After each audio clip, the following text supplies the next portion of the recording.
பாலாஜி அம்மா பிள்ளையாய் இருந்த காலம் போய் இப்போது அவன் மனைவியின் கைப்பாவையாக மாறிப்போனான்.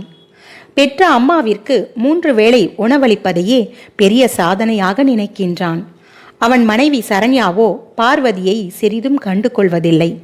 பாலாஜி வீட்டில் உள்ள போது, அத்தை என்ன வேண்டும் உங்களுக்கு என்று விழுந்து விழுந்து கவனிப்பது போல பாசாங்கு செய்வாள். பாலாஜி வேலைக்கு சென்ற பிறகு வீட்டில் பார்வதியிடம் அவள் எந்த பேச்சும் பேச மாட்டாள். அமைதியாக டிவியை பார்த்து கொண்டிருப்பாள். அதுவும் அவளுக்கு பிடித்த நிகழ்ச்சிகளை மட்டுமே வைப்பாள். பார்வதியோ தனக்கான விருப்பங்களை அனைத்தையும் மறந்தே போனாள். பொழுதன்னிக்கும் அவள் அந்த அறையிலேயே கிடக்கலானாள். வேலையிலிருந்து வீட்டிற்குள் வரும் பாலாஜி முதலில் அம்மா அறைக்கு சென்று சாப்பிட்டியாமா என்று கேட்பான். நாளடைவில் அதுவும் மாறிப்போனது. வரும்போதே என்ன சமையல், எல்லாரும் சாப்பிட்டீங்களா, நீ சாப்பிட்டியா என்று தன் மனைவியிடம் மட்டுமே கேட்கலானான். இந்த மாற்றத்தை உணர்ந்த பார்வதி தன்னிடம் அன்பாகவும் அக்கறையாகவும் பேச ஆளின்றி ஒரு புழுவினை போல் உள்ளுக்குள் நெளிந்து கொண்டிருந்தாள். வெகு நாட்களாக இதை கவனித்து வந்தான் பேரன் வருண். தற்போது அவன் 10வது படிக்கின்றான். வருண் தன் பாட்டியின் மீது அளவு கடந்த பாசத்தை வைத்தான். எப்பொழுதும் அவளுடனே தன் பொழுதினை கழித்தான். அவள் சொல்லும் கதைகள் என்றால் வருணுக்கு மிகவும் விருப்பம். சில சமயங்களில் அவன் பார்வதியின் அறையிலேயே உறங்கி போவான். வருணின் அன்பால் பார்வதி தன் தனிமையை மறந்தாள். எந்நேரமும் சந்தோஷமாக அவனுடன் பொழுதை கழித்தாள். அவள் வயிற்றுக்கு வேளா வேளைக்கு உணவு இல்லை என்றாலும் கூட தன் பேரன் தன் மீது செலுத்தும் அன்பில் மனம் நிறைந்து போனாள் பார்வதி. பார்வதியின் கணவர் இறந்த பிறகு வாழ்க்கையில் அவளுக்கு இருக்கும் ஒரே ஒரு பிடிப்பு அவள் பிள்ளை பாலாஜிதான். ஆனால் அவனுக்கு தன் அம்மாவின் மீது பாசம் இல்லை என்று சொல்லிவிட முடியாது. அவன் அதிக பொறுப்புகளை சுமக்க தெரியாதவன். வேலை, கல்யாணம், மனைவி மற்றும் குழந்தை இப்படி வரிசையாய் வர அதன் சுமைகள் அவனுக்கு பெரிதாகப்பட்டது. அதனால் உள்ளுக்குள் அமைதி இல்லாமல் கடிந்து பேச ஆரம்பித்தான். இவன் மனைவி சரண்யாவோ அதிகம் சுயநலம் கொண்டவள், ஜாடிக்கு ஏற்ற மூடி. இருவரும் எந்நேரமும் அவரவர்களை பற்றி மட்டுமே யோசிப்பவர்கள், மற்றவர்கள் நிலையை எண்ணி கவலை கொள்ளாதவர்கள். இந்த நிலையில்தான் அன்று காலை பாலாஜியிடம் சரண்யா வினவினாள். ஏங்க, நான் உங்ககிட்ட ஒன்று சொல்லணும். என்னடி, சொல்லு. ஆமா, இந்த வீடு இப்ப யார் பேர்லங்க இருக்கு? இது என்னடி புதுசா கேட்குற? அம்மா பேர்ல தான் இருக்கு. இப்ப எதுக்கு திடீர்னு இப்படி கேட்குற? ஏங்க, நீங்களே பார்க்குறீங்க அவங்களுக்கு வயசாகுதுன்னு. இன்னைக்கோ நாளைக்கோ ஒன்று கிடக்க ஒன்று ஆயிடுச்சுன்னா என்ன செய்யறது? அவங்க இருக்கும் போதே இந்த வீடை உங்க பேரில் எழுதிக்க கூடாதா? சரண்யாவின் யோசனை பாலாஜிக்கு சரியாகப்பட்டது.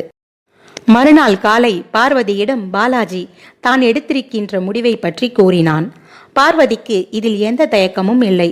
அதனால் என்னடா, இந்த வீடு என் பேரில் இருந்து இப்ப என்னவாக போகிறது? இந்த வீடு உனக்குத்தானே? சரி என்று சம்மதித்தாள். உடனே ஒரு நல்ல நாளில் அந்த வீட்டை தன் மகனின் பெயரில் மாற்றி அமைத்தாள். சரண்யாவுக்கு இதில் மிகுந்த சந்தோஷம். தன் மாமியாரை அந்த ஒரு வாரம் தாங்கு தாங்கு என்று தாங்கினாள். உள்ளுக்குள் இதை அறிந்த பார்வதி தனக்குள் சிரிப்பதா இல்லை தன் நிலையை எண்ணி அழுவதா என்று புரியாமல் நொந்து கொண்டாள். சிறிது நாட்களிலேயே சரண்யா மீண்டும் தன் பழைய குணத்தை காட்ட ஆரம்பித்தாள். பார்வதியை தனக்கு பசிக்கிறது என்று தானாகவே வாய்விட்டு கேட்கும்படி செய்தாள். சரண்யாவை மீறி அடுப்பறைக்கு செல்லவும் பார்வதி தயங்கினாள். அந்த வீட்டில் தனக்கு எந்த உரிமையும் இல்லாததை போல் உணர்ந்தாள்.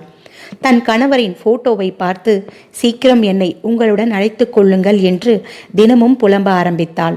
தற்போது வருணும் கல்லூரி சென்று கொண்டிருக்கிறான். அவன் அங்கேயே ஒரு ஹாஸ்டலில் தங்கி படிக்க வேண்டிய கட்டாயம் அவனுக்கும்.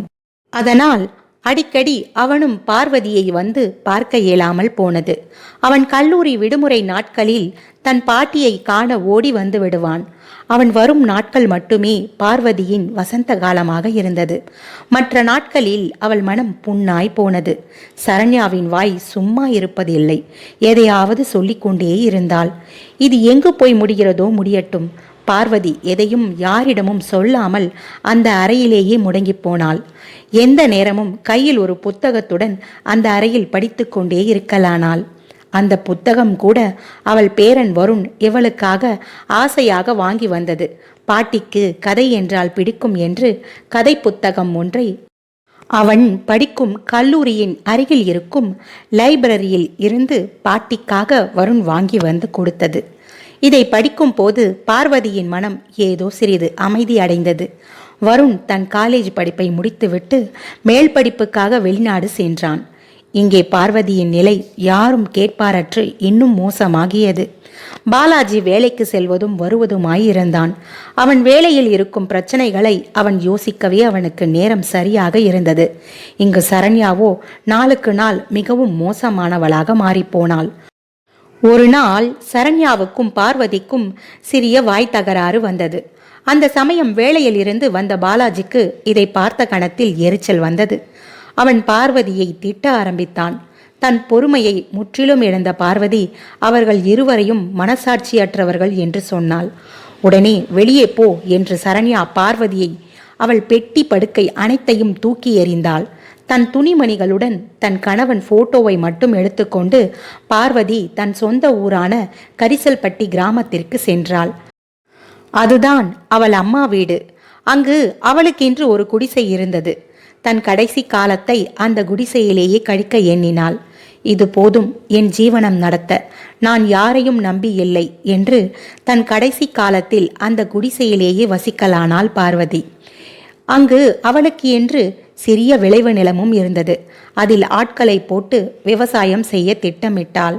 இதை எதையும் அறியாத வருண் தன் 2 வருட மேல் படிப்பை முடித்துவிட்டு பாட்டியை காண ஆசையாய் ஊருக்கு வந்தான்.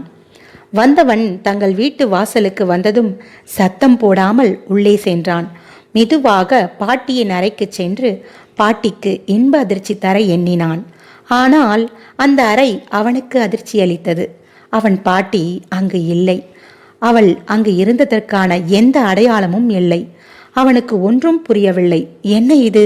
பாட்டியின் அறை காலியாக உள்ளது. ஒருவேளை... அவன் எண்ணம் போன போக்கை சி என்று கலைக்க எண்ணினான். நம்மிடம் சொன்னால் வருத்தப்படுவோம் என்று வீட்டில் சொல்லாமல் மறைத்து விட்டார்களா? அவன் குழப்பத்தில் இருக்கும் வேளையில் அப்போது சமையல் அறையிலிருந்து அங்கு வந்த சரண்யா அவனை கண்டாள். அவளுக்கு மிகுந்த சந்தோஷம். டேய் வருண், எப்படா வந்த? எப்ப வந்த? ஒரு ஃபோன் கூட பண்ணல, கிளம்பி வந்திருக்க? அடுத்த வாரம் தானே வரேன்னு சொன்ன. பேசிக்கொண்டே அவள் வருணை அணைத்து கொண்டாள். வந்த அம்மாவிடம், அம்மா பாட்டி எங்கம்மா? அவள் என்ன சொல்வது என்று யோசித்து, அதை பிறகு பேசிக்கொள்ளலாம், முதலில் நீ போய் குளித்து விட்டு வா, சாப்பிட்டு விட்டு பொறுமையாக சொல்கிறேன். என்னம்மா? டேய் போய் முதலில் குளி போடா. அவன் குழப்பத்துடன், என்ன சொல்கிறார்கள் அம்மா? ஒன்றும் புரியவில்லையே. அவன் போய் குளித்து விட்டு வந்து சாப்பிட்டான். சாப்பிட்டு முடித்தவுடன் அவன் மீண்டும் அந்த கேள்வியை கேட்டான். கேட்கும் போதே அவன் மனம் படப்படத்தது. கடவுளே, நான் நினைத்தது போல இருக்கக்கூடாது. சொல்லுமா, பாட்டி எங்க? டேய், அவங்க இங்க இல்லடா. என்ன இல்லையா? என்னம்மா சொல்ற? பாட்டி எங்கத்தான் போனாங்க? பாட்டிக்கு என்ன ஆச்சு? ஏதாவது? அம்மா சொல்லுமா. அவன் சொல்லும் பொழுதே கண்கள் கலங்கின. இல்லை, அப்படியெல்லாம் ஒன்றுமில்லை. பாட்டி அவர்கள் சொந்த ஊரான கரிசல்பட்டி கிராமத்திற்கு சென்றுள்ளார். ஏன், எதற்கு அங்கே சென்றார்? அது ஒன்றும் இல்லைடா. அங்கு பாட்டியின் உறவினர்கள் எல்லாம் இருக்கிறார்களாம். அவர்களை பார்த்துவிட்டு சிறிது நாட்கள் அங்கே இருந்து விட்டு வருகிறேன் என்று சொன்னார். அப்படியா? அவர்கள் சென்று எவ்வளவு நாளாகிறது? 2 வருடங்களுக்கு மேலாகிறது. என்னம்மா சொல்கிறாய்? 2 வருடங்கள் ஆகிறதா? அம்மா, ஏன் அவ்வளவு நாள் அங்கே இருக்கிறார்கள்? தெரியவில்லைடா. அம்மா, உண்மையைத்தான் சொல்கிறாயா? பாட்டி ஊரில் தான் உள்ளாரா? ஆமாடா. வந்ததும் வராததுமா சும்மா கேள்வியை கேட்டுக்கிட்டு தள்ளுடா. அங்கிருந்து சென்றாள் சரண்யா. அம்மா நில்லுமா. அவர்களை அங்கே சென்று நீங்கள் பார்த்தீர்களா இல்லையா? இல்லைடா. எங்கே நேரம் இருக்கு? வீட்டில் எனக்கு சரியாக இருக்கிறது. உன் அப்பாவிற்கும் ஆபீஸ் லீவ் எதுவும் கிடைப்பதாக இல்லை. அதனால் தான் சென்று பார்க்க முடியவில்லை. சலித்து கொண்டாள் சரண்யா. சரி, ஃபோன் ஏதாவது செய்து விசாரித்தீர்களா? டேய், அங்கு எங்கடா ஃபோன் இருக்கிறது? சும்மா பேசுறான். அங்கிருந்து எழுந்து முணங்கிக் கொண்டே நடந்தாள். அப்பா எப்படி இருக்காரு, அம்மா எப்படி இருக்காங்க, இதை பத்தி கவலை இருக்குதா பாரு. அவள் சொன்னதை கேட்ட மாத்திரத்தில் வருணுக்கு கோபமாய் வந்தது. இவர்கள் இருவரும் என்ன நினைத்து கொண்டிருக்கிறார்கள்? பாட்டியே வயதானவர்கள். அவர்களை ஏதோ ஒரு கிராமத்தில் கொண்டு போய் விட்டு அவர்களை போய் பார்க்கவும் நேரமில்லை, பேசவும் வழியில்லை என்கிறார்களே. என்ன மனிதர்களோ! சி! அவனுக்கு கோபம் தலைக்கு ஏறியது. அடுத்த நாள் காலை அவன் அந்த கிராமத்தை நோக்கி கிளம்பினான். டேய், இவ்வளவு காலையில் எங்க கிளம்பிட்ட? பாட்டியை பார்க்க. என்ன, பாட்டியை பார்க்கவா? டேய், ஒரு நிமிஷம் நில்லுடா!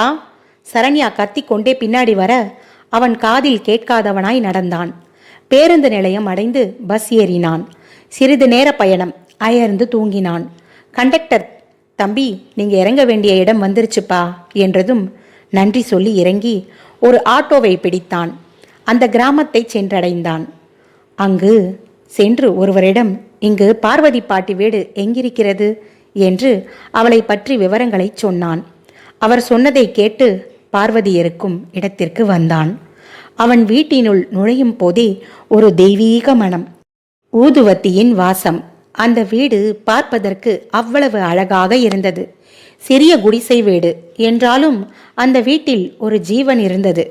பாட்டி, பாட்டி, இவன் அழைத்து கொண்டே உள்ளே செல்ல அவ்வளவுதான். அந்த குரலை கேட்ட மாத்திரம் மறுநொடி பார்வதிக்கு எங்கிருந்து தான் வந்தது தெரியவில்லை உற்சாகம். 16 வயது குமரியைப் போல பின்புறம் தோட்டத்தில் இருந்தவள் துள்ளி குதித்து ஓடி வந்தாள். ஓடி வந்து பார்த்தவளுக்கு வருண் அங்கு நின்றிருக்க இது கனவா இல்லை நினைவா என்று இருந்தது. பார்வதிக்கு ஒன்றும் புரியவில்லை. அவனை பார்த்த அதிர்ச்சியில் உறைந்து போனாள். பாட்டி, என்ன அப்படி பார்க்கிறீர்கள்? நான் தான் உங்கள் வருண். அந்த சொல் அவள் காதுகளில் இனிமையாக விழ ஓடி வந்து அவனை தடவி தடவி பார்த்து, வந்துட்டியாப்பா, வந்துட்டியா? இந்த பாட்டியை பார்க்க வந்துட்டியா என்று அவனை இறுக்கமாக அணைத்து கொண்டாள். அவனின் முகமெங்கும் பாசத்தை பொழிந்தாள். எப்படி இருக்கீங்க பாட்டி? நான் நல்லா இருக்கேன்பா. நீ எப்படி இருக்க? என்னப்பா ரொம்ப இழைச்சிட்ட? அங்க சரியா சாப்பாடு இல்லையா? அவள் கேட்டதும் பாட்டியை பாசத்தோடு பார்த்து சிரித்தான். சரி, அதெல்லாம் இருக்கட்டும் பாட்டி. எதுக்கு நீ இப்போ இங்க வந்த? நம்ம வீடு அங்க இருக்கும் போது நீ மட்டும் எதுக்கு தனியா இங்க வந்த என்று கேட்டவுடன் அவள் சற்றே மௌனமானாள். சொல்லு பாட்டி. நடந்ததை எதுவும் சொல்லாமல், இல்லப்பா, கொஞ்ச நாளைக்கு இங்க வந்து இருக்கலாம் என்று தோணுச்சு, அதான். அங்க உங்க அப்பா வேலைக்கு போயிடுறான், உங்க அம்மா பொழுதன்னைக்கும் வீட்டு வேலை அது இதுன்னு இருக்கா. எனக்கு பொழுதே போலப்பா. இங்க பாரு, என் ஜனங்க எல்லாம் இங்கத்தான் இருக்காங்க. நாள் பூரா இவங்க கூட பேசிட்டு கிடக்கேன். எனக்கு பொழுது போகுதுப்பா. மனசு சந்தோஷமா இருக்கு. எனக்கு இது போதும்பா. என்ன பாட்டி சொல்ற? இங்க உன்னைய கவனிக்க யார் இருக்கா? இந்த வயசான காலத்துல உனக்கு சோறாக்கி போட இங்க யாரு இருக்கா?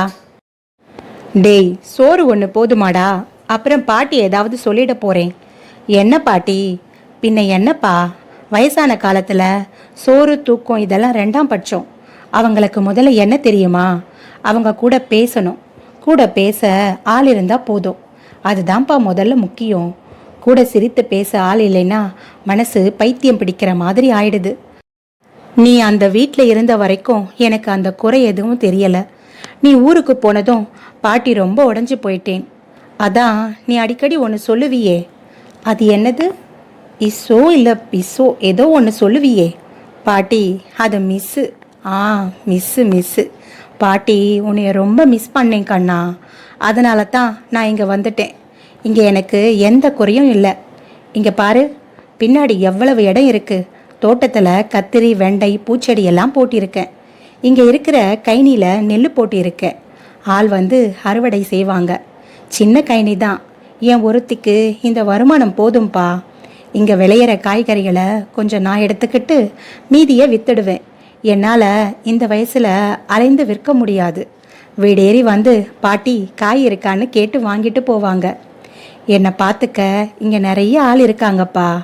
எனக்கு எந்த கவலையும் இல்லை. நான் நல்லா இருக்கேன். பாட்டி சொல்ல சொல்ல வருண் கண்களில் கண்ணீர் வந்து கொண்டே இருந்தது. ஏன் கண்ணு, எதுக்குடா அழுகிற? அவள் சேலை தலைப்பால் அவன் கண்களை துடைத்தாள். பாட்டி, உன்கிட்ட நான் ஒன்று சொல்லணும்னு சந்தோஷமாக வந்தேன். ஆனால் அங்கே நீ இல்லை.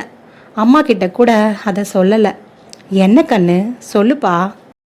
பாட்டி, எனக்கு வெளிநாட்டில் வேலை கிடைச்சிருக்கு.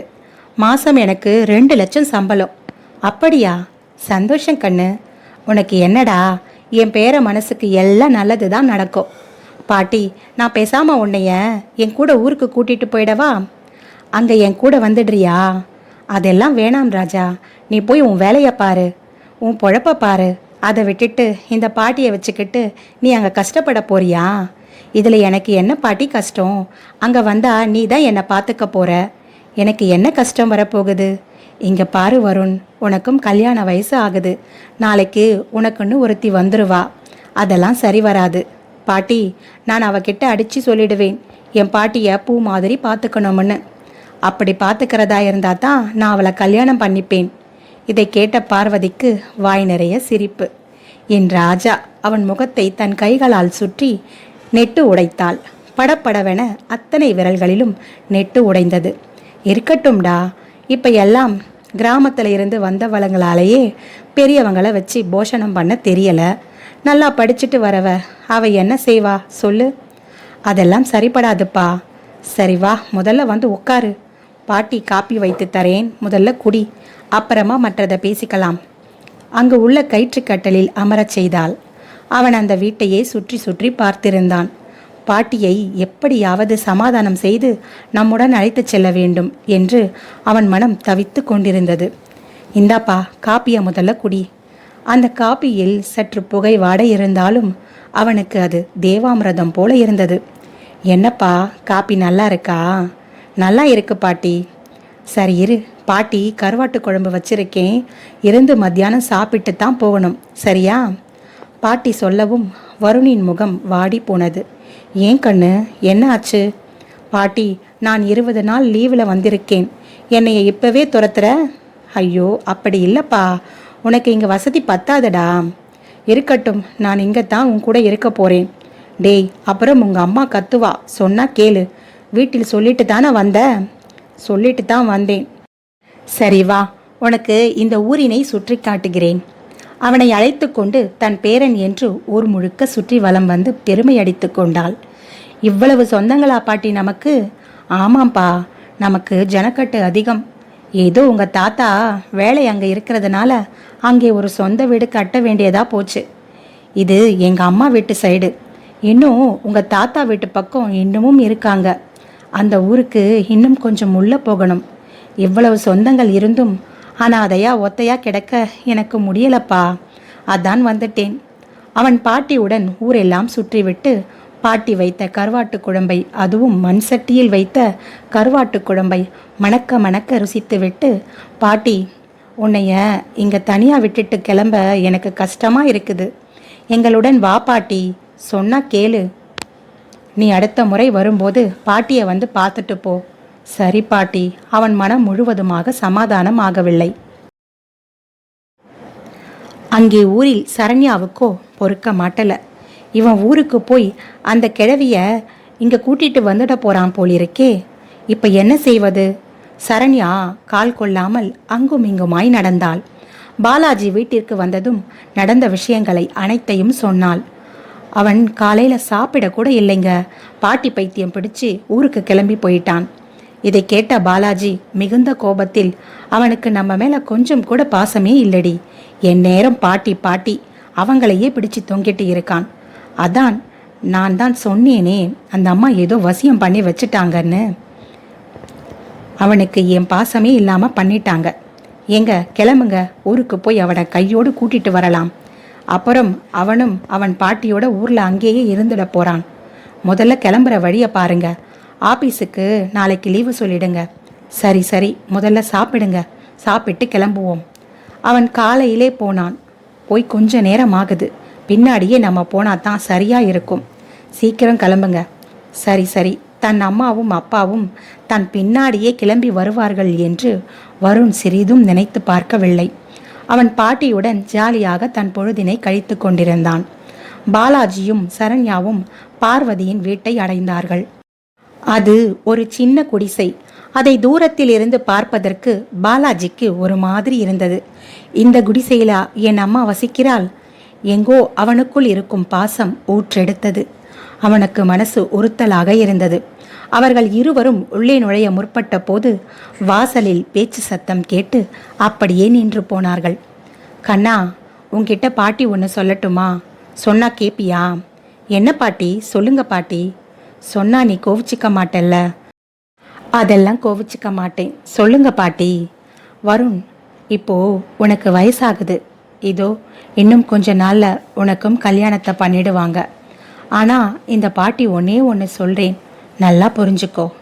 உனக்கு கல்யாணம் ஆச்சுன்னா உன் பொண்டாட்டி முன்னாடி உங்க அப்பாவையும் உங்க அம்மாவையும் சத்தமா பேசிடாதப்பா. ஏன் இப்படி சொல்றீங்க? நான் அப்படி செய்ய மாட்டேன் பாட்டி. அதெல்லாம் இல்லடா, இப்ப எல்லாம் அப்படித்தான் நினைப்பீங்க. உங்களையும் குறை சொல்ல முடியாது. அந்த சமயத்தில் உங்களுக்கு இருக்கிற சூழ்நிலை அப்படி.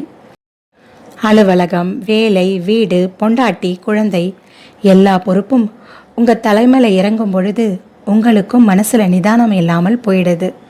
எந்த வார்த்தைய வெளியே விடுறோம்னு தெரியாமலும் போயிடுது. புத்தி தடுமாறி போயிடுது. ஆனா ஒன்னே ஒன்று மட்டும் கவனத்தில் வைத்துக்கொள். நீங்க உங்க அம்மா அப்பாவை மதிச்சாதான் உங்க கூட வாழ வருகிறவர்களும் மதிப்பாங்க. நம்ம மனசுல தேக்கி வைக்கிற விஷயம் அது பெருசா எரிமலை போல வெடிச்சிடும். அதனால அப்பப்போ என்னென்ன கேட்கணுமோ அதை உடனே கேட்டு விடுவது நல்லது. அதை 4 பேர் முன்னாடி கேட்காம தனியா கேட்கணும்பா, புரிஞ்சுக்கோ.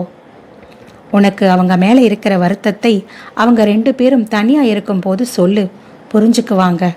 அதுவும் உங்க அப்பன் பாலாஜி இருக்கான் பாரு, அவன் குணமே தனிடா. சின்ன வயசுல என் முந்தானையே பிடிச்சிட்டு சுத்துவான், அம்மா அம்மான்னு. அவங்க அப்பா அவனை ஒன்று சொல்லக்கூடாது, அப்பவே அவனுக்கு மூக்குக்கு மேல கோபம் வரும். அவன் கதை எனக்கு தெரிஞ்ச கதைதான். ஆனாலும் கூட பாசக்காரன்டா. நாங்க ஒரு நாள் 2 பேரும் பேசலைன்னா அவன் எங்களை கெஞ்சி பேச வச்சிடுவான். கல்யாணம் ஆகிற வரைக்கும் அவன் குணம் அப்படித்தான் இருந்தது. கல்யாணத்துக்கு பிறகு என்ன செய்யறது? இப்ப இருக்கிற காலம் அப்படி. இப்ப இருக்கிற வேலை சுமை அவனை அப்படி ஆக்கிடுச்சு. அவனுக்கு அம்மா கிட்ட உட்கார்ந்து பொறுமையா பேச நேரம் இல்லாம போச்சு. அதை நான் தப்புன்னு சொல்லலடா. அதான் உங்க அம்மா சரண்யா வந்துட்டாளே என் இடத்தை நிறைவு செய்ய. அவன்கிட்ட பேச, சிரிக்க, அவனை கவனிக்க அவ இருக்கிறதால இந்த அம்மா கிட்ட பேச ஒன்றும் இல்லாம போயிடுச்சு. உங்க அம்மா அவளையும் குறை சொல்ல முடியாது. அவ எங்கேயோ இருந்து இங்க வந்தவள். அங்கே எப்படி செல்லமா வளர்த்திருப்பாங்க. இங்க வந்து நம்ம குடும்பத்தோட ஒரேடியா ஐக்கியம் ஆயிடணும்னா அவளால் உடனே முடியுமா? கொஞ்சம் அப்படி இப்படித்தான் இருக்கும். என்ன செய்யறது? ஆனா இது நாள் வரைக்கும் உங்க அம்மாவை பார்த்த வரைக்கும் நான் சொல்லுறேன், நல்லா கேளு. அவ கொஞ்சம் வாய் தொடுக்கு, ஆனா மனசுல ஒன்றும் இருக்காது. அதுக்கு என்ன பண்ண முடியும்? கடவுள் எல்லாரையும் ஒரே மாதிரி குணத்துல படைச்சிடுறாரா? ஆனா அவ நல்லவள். ஒரு அம்மாவா உனக்கு அவ எந்த குறையும் வச்சது இல்லை. நைட்டும் பகலும் தூங்காம உன்னை வளர்க்க அவ என்ன பாடுபட்டான்னு நான் கூட இருந்து பார்த்தவடா, புரியுதா? அவளை கண்கலங்க விட்டுறாத. நாளைக்கு உனக்குன்னு ஒருத்தி வந்துட்டா அவ முன்னாடி அவளை எப்பவும் விட்டு கொடுத்து விடாத. பாட்டி, என்னை என்ன அப்பா மாதிரி நினைச்சியா? நான் அந்த மாதிரி செய்ய மாட்டேன். அடங்க, என் பிள்ளைக்கு என்னடா? அவன் தங்கம்டா. அவனுக்கு பாசம் உள்ளுக்குள்ள நிறைய இருக்கு. அவனுக்கு அதை வெளிக்காட்ட தெரியாதுடா, அவ்வளவு தானே தவிர அவன் குணத்துல ஒரு துளி அளவு கூட இங்க யாருக்கும் இல்லை. ஆமா, உன் புள்ள உன்னை இப்படி வச்சிருக்கும் போது இந்த அளவுக்கு பேசுற. இன்னும் உன்னை நல்லா பார்த்துக்கிட்டா உன்னை கையில பிடிக்க முடியாது பாட்டி. டேய், நீ வேற. குழந்தைன்னா அப்படித்தான், அம்மாவை உதைக்கும், அடிக்கும், கில்லும். அதெல்லாம் பெத்தவளுக்கு வலிக்குமா? என் புள்ள என்னை என்ன சொன்னாலும் எனக்கு வலிக்காது. அப்போ எங்க அம்மா சொன்னா வலிக்குதுன்னு சொல்லு. அப்படி இல்லடா, அவ எங்கிருந்தோ வந்தவ. அவ சொல்லி நான் என்ன ஆயிட போறேன்? நான் சொல்றது உனக்குத்தான், புரிஞ்சுக்கோ. நீ பேச்ச மாத்தாத. இந்த காலத்துல கிராமத்துல இருந்து வந்தவளுங்களுக்கே பெரியவங்களை வச்சு பார்த்துக்க தெரியல. நீயோ படிச்ச பொண்ணை கட்டிக்க போற. நாளைக்கு அவள் உங்க அம்மா அப்பாவை அவமரியாதையா பேசாம பார்த்துக்கோ, சரியா? அது உன் கையில தான்ப்பா இருக்கு. இதுல பொம்பளைங்களை தப்பு சொல்ல முடியாது. இது முழுக்க முழுக்க ஆம்பளைங்களோட பொறுப்பு. பெத்தவளையும் சரி, மனைவியையும் சரி, 2 பேரையும் தராசாட்டம் வச்சுக்கணும். ஒன்றுக்கு ஒன்று குறைய விட்டுடக்கூடாதுப்பா. உங்க அம்மா கொஞ்சம் கோபக்காரி தான். நாளைக்கு வரவ கிட்ட எப்படி நடந்துப்பா சொல்ல தெரியல. ஆனால் நீ கொஞ்சம் உங்கள் அம்மாவோட குணம் புரிஞ்சு 2 பேரையும் அனுசரணையாக கொண்டு போ. அது உன் கையில் தான்ப்பா இருக்கு. எந்த காலத்து கொண்டும் அவங்க 2 பேரையும் தனியாக விட்டுடாத.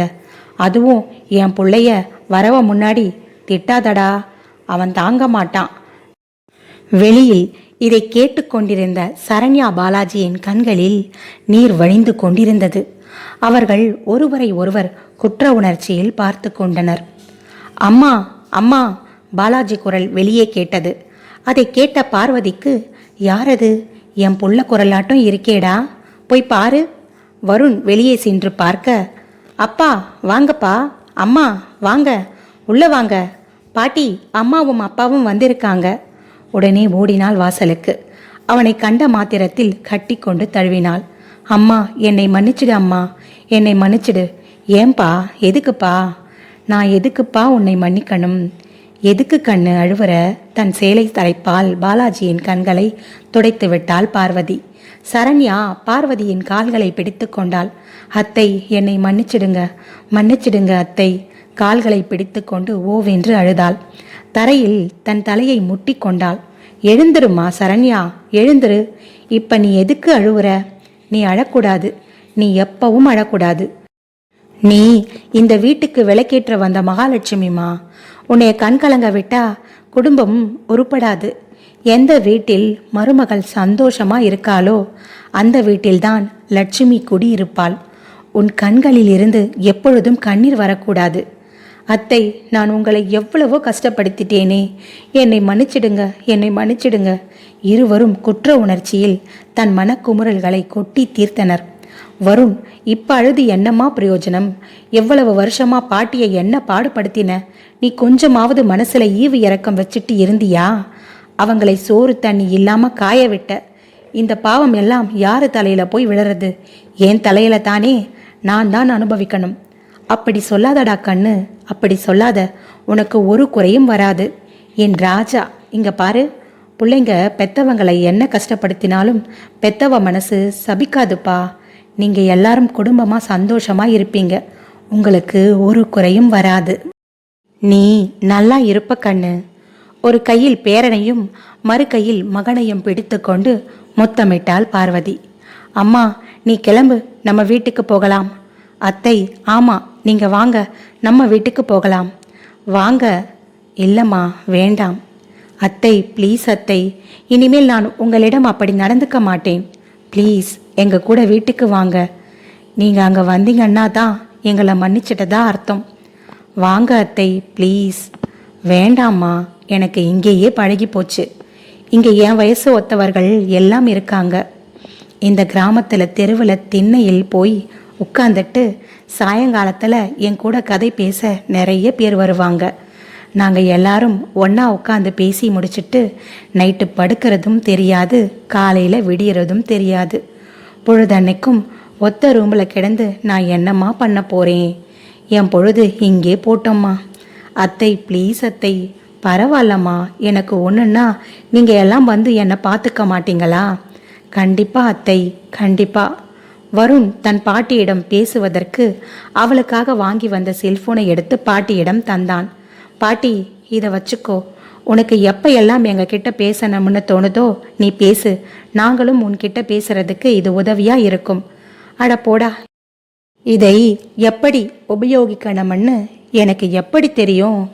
பாட்டி, அது ஒன்றுமே இல்லை. இங்கே பாரு, தொட்டா போதும், அதுவே எல்லாமே ஆட்டோமேட்டிக்காக போகும். நீ தொடக்கூட வேணாம். நான் என் நம்பரை, அப்பா அம்மா நம்பரை எல்லாம் சேவ் பண்ணியிருக்கேன். நீ இதை ஆன் பண்ணி எங்கள் பெயரை சொன்னா போதும், அதுவே தன்னாலே எங்களுக்கு கால் போட்டுடும். அப்படியா? ஆமாம். சரி, இப்போ இந்தா இதை பிடி. அப்பா பேரை சொல்லு. இல்லை, முதல்ல என் பேரன் பேரை தான் சொல்லுவேன். எல்லோரும் கலகலவென சிரித்தார்கள். சரி சொல்லு பாட்டி. கால் வருண். பாட்டி சொன்னதும் வருணின் ஃபோன் அடித்தது. அவ்வளவுதான் பாட்டி, சரியா? நாங்கள் கால் பண்ணும்போது இந்த பச்சை பட்டனை இப்படி தள்ளுனா போதும், நீ பேசலாம். புரியுதா? இங்கே பாரு, இந்த இடத்துல படம் மாதிரி போட்டு இருக்குல்ல, அதை டச் பண்ணினா நீ எங்ககிட்ட பார்த்தே பேசலாம் வீடியோவில். அப்படியா? ஆமாம் பாட்டி, பாட்டிக்கு அதில் இருக்கும் நுணுக்கங்களை எல்லாம் சொல்லி கொடுத்தான். பார்வதி அதை வாங்கி கொண்டு, சரி கண்ணுங்களா, பத்திரமா போயிட்டு வாங்க 3 பேரும். வாசலில் கண்ணீர் வடித்தபடி அவளுக்கு பாய் சொல்லி விடை பெற்றார்கள். பேருந்தில் ஜன்னலோரத்தில் அமர்ந்து கொண்டு பாலாஜியும் சரண்யாவும் தங்கள் கண்களில் நீர் வழிந்தபடி பயணித்தார்கள்.